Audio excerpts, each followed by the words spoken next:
Surface areas and വോളിയംസിലെ ഒരു ക്വസ്റ്റ്യനാണ്. ഈ ക്വസ്റ്റ്യൻ കുറച്ച് ടഫാണ്.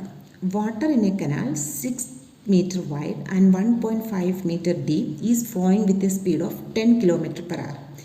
ആക്ച്വലി ഒരു കനാലിൻ്റെ ഷേപ്പ് എന്ന് പറയുന്നത് ക്യൂബോയിഡ് ഷേപ്പാണ്. അപ്പം നമ്മൾ ഫസ്റ്റിൽ ഇതിൻ്റെ വോളിയം കണ്ടുപിടിക്കണം. ഓക്കെ, എൽ എന്ന് പറയുന്നത് 10 km/h ആണ്. ഇതെല്ലാം മീറ്റർ ആയതുകൊണ്ട് നമ്മളിതിനെ മീറ്റർ/ഹവറിലോട്ട് കൺവേർട്ട് ചെയ്യണം.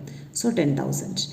എച്ചും ബിയും ഓൾറെഡി തന്നിട്ടുണ്ട്. നമുക്ക് വാട്ടർ ഫ്ലോയിങ് ത്രൂ ഇത് 1 അവറാണ്. സോ 1 അവറിൽ നമ്മൾ കണ്ടുപിടിച്ചു 6 × LBH ആണ്. 6 × 1.5 × 10,000. ഓക്കെ, ബട്ട് നമുക്കിവിടെ കാണേണ്ടത് how much area will it irrigate in 30 minutes if 8 cm of standing water is needed.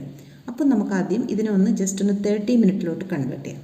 So volume in 1 അവർ കണ്ടു. ഇനി വോളിയം ഇൻ 30 minutes എന്ന് പറയുന്നത് ഒന്നുകിൽ /2 എഴുതുക, ഇല്ലെങ്കിൽ ×30/60. ഓക്കെ, ×30/60 എന്ന് എഴുതാം.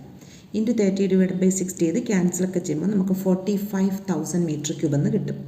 30 minutes അവിടെയുള്ള വാട്ടർ ഫ്ലോ ചെയ്യുന്നത് 45,000 m³.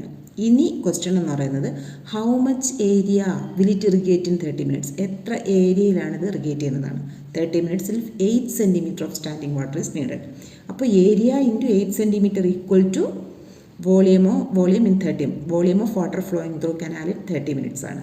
സോ നമുക്ക് ഏരിയ എന്നെടുക്കാം. A × 8/100 is equal to 45,000. Therefore A equal to 45,000 × 100/8. നമുക്ക് ക്യാൻസൽ ചെയ്ത് മൾട്ടിപ്ലൈ ഒക്കെ ചെയ്യുമ്പോൾ 5,62,500 m² എന്ന് ആൻസർ കിട്ടും.